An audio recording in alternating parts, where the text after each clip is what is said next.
Today I fucked up by blasting the theme song to the nanny while my roommate is having intercourse. So I'm a guy and I have a female roommate. It's complicated. We've been roommates for a few months and we're still working the adapting to each other's lifestyle. Sometimes, I'll leave the door when I'm using the hallway bathroom. Sometimes, she'll forget to take the trash out. We're pretty good about having those conversations, but the one thing that has been off topic is the issues with our approach to having company stay over. The layout of our flat is pretty funky. Both of our bedrooms are down at the end of the hall and literally our beds are next to each other, only separated by a wall. Since I've been busy with work I haven't had people over, but she's been farming swipes on Tinder. Players going to play. But I don't know if she realizes I can hear her. We both know what is going down when someone walks into the apartment at 11 PM on a Friday, but I'm pretty sure she thinks that she's super quiet. She's not. But the worst part is that she sounds like Fran Drescher's character in The Nanny when moaning. First, I thought she was just playing it up one night because she was having to fake it through. But night after night,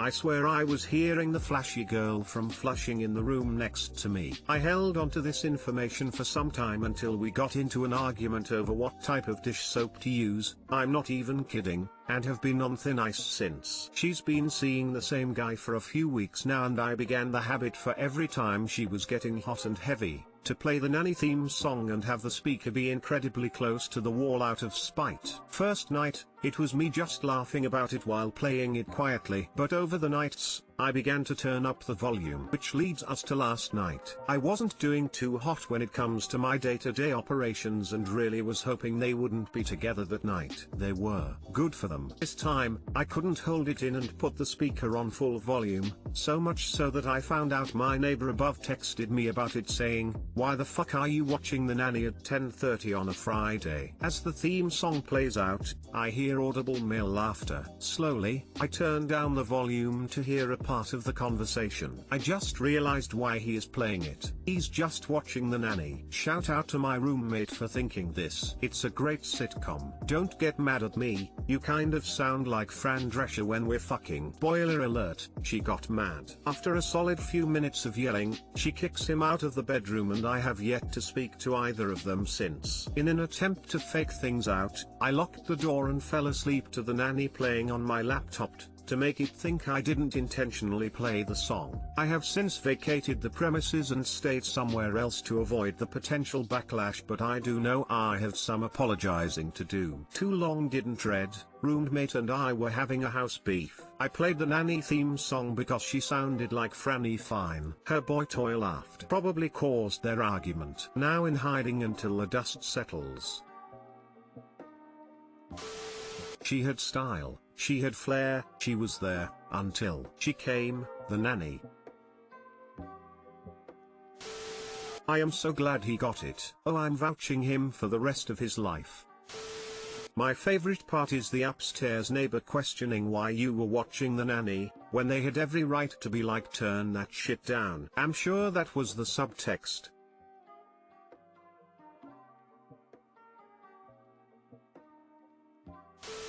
She's probably more embarrassed. Probably pissed. The guy found it funny though. Was the cries of Mr. Sheffield when she came that really tipped the scales. I want to see her today. I fucked up by sounding like Fran Drescher while having sex. I know boy toy browses Reddit, so I'm pretty sure I'm situated on that end and can patch things up with him. Not sure if she does.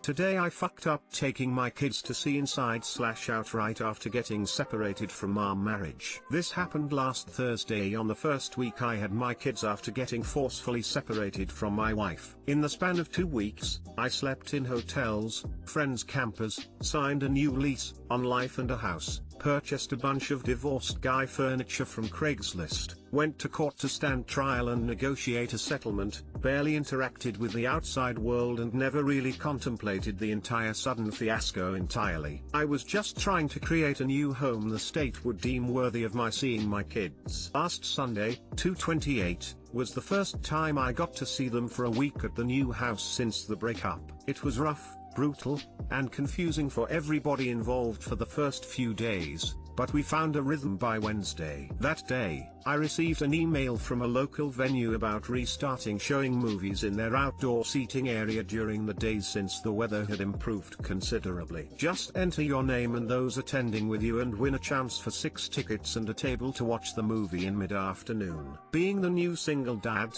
I wanted everything and signed up, and we won, not knowing that everyone who signed up actually won because they needed to generate business since no one had been to the venue since fall. The contest was a ploy that worked wonderfully to draw folks out. SP oil of the plot of Inside Out. I'd never heard of Inside Out before because we normally don't attend movies, but watch some Netflix. We show up right as the movie is beginning, order a pizza and wait and watch. Nothing fancy, then I realize it's a movie about emotions that occur after a huge tumultuous breakup in a girl's life when she moves from the Midwest to California. Long story short, they comb through the child's entire psyche, reaching all the way back to her childhood, core memories with her parents, joy, sadness, anger, etc. Tears are streaming down my face as the buzzer lets me know the pizza is ready. I walk over, grab it and head back. We are silently munching through our pizza when the forgotten memory rocket ride scene takes place. In it, the emotion, joy,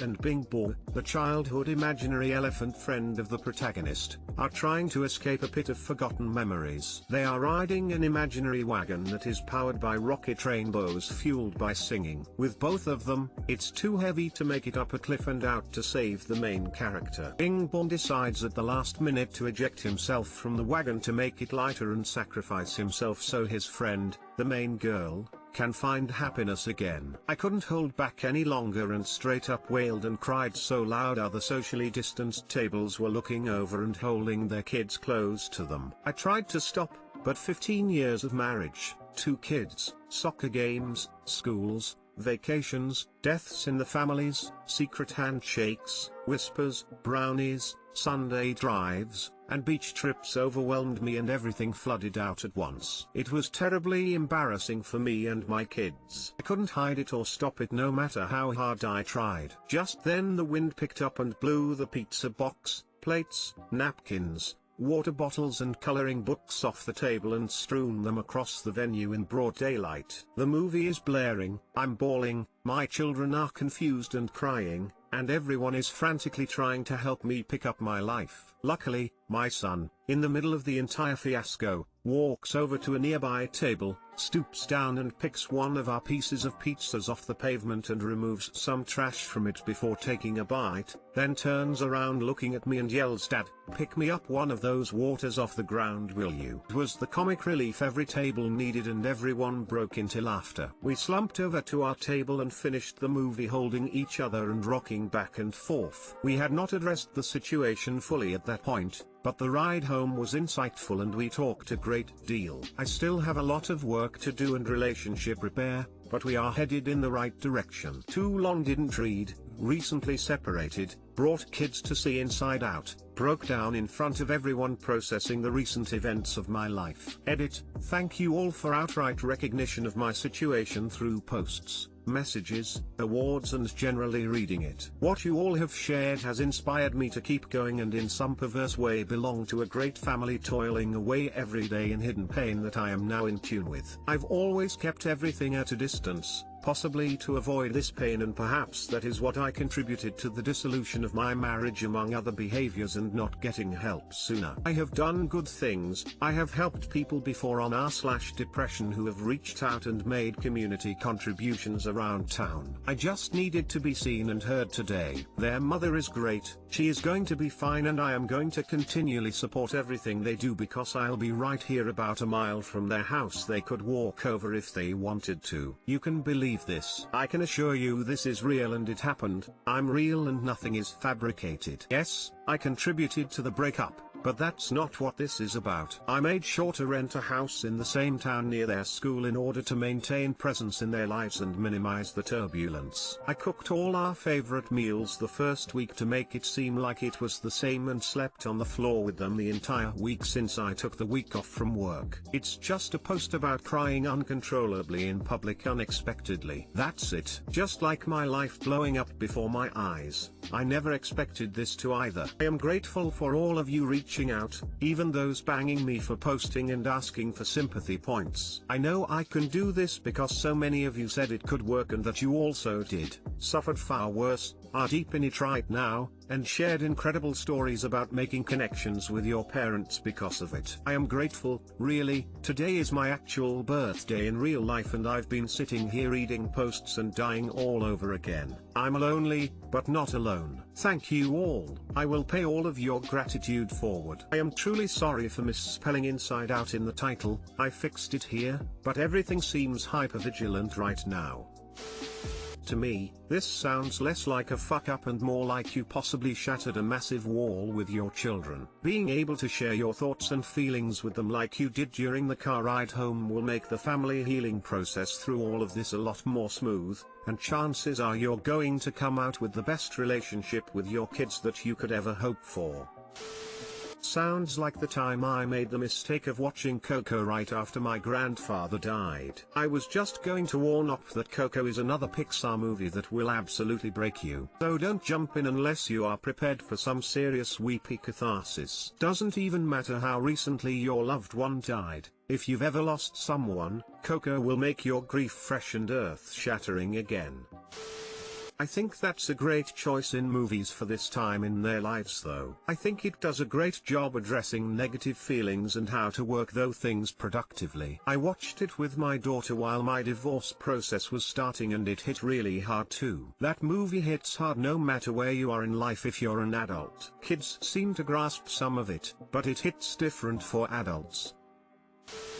Oh God. Hey look, I'm 12 years post-divorce. Our kids are now 17 and 20. They're doing great. It's okay to let them know you're sad and confused. It's okay for them to see you working hard to create a new stability. I'll even go so far as to say that it's okay for them to see that you and your ex are having a hard time getting along and are having hard feelings toward each other. There are just 2 rules to follow. 1. You both must always let your children know you love them and love spending time with them, no matter what. 2. You must never badmouth your ex before your kids. It's okay to say, "Mom and I have a lot of hurt feelings now," or whatever. It's okay to be factual. Don't badmouth their mom. And then rule 3 is don't force them to confront your dating life yet. Whole other conversation and this is too fresh for you now, but keep that at arm's length for a while. Too long didn't read. Do your best to model healthy grief and constructive rebuilding while shielding your kids from spite. 2. Especially, my parents got divorced when I was 5, I'm 42 now, and my dad would actually praise my mother for raising me the way she did.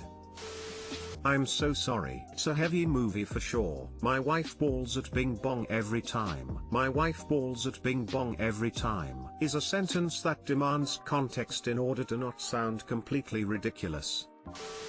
Today I fucked up by not realizing I had an extreme magnesium deficiency for 5 years. Over the past few years, I haven't been able to focus. I had resigned that there was something wrong with me, probably an old head injury, cancer, new onset of autism, too much TikTok, unchecked ADHD or some other mental illness that would never get fixed. About 5 years ago, I was prescribed amphetamines and even went to a therapist that treated the issue as anxiety and learning to live with what I was experiencing through mindfulness. It has only been getting worse after 5 years, so I just resigned myself that I was going to die soon and learned to live like this for years while just coping the best I can. This got even worse just recently when I had a seizure while I was waking up in the morning. My focus been gradually going to shit with me lacking even the most basic ability to follow movies or what people were saying to me in conversation. Even worked with someone that would once told me I don't know if there's something in your head that the words don't catch.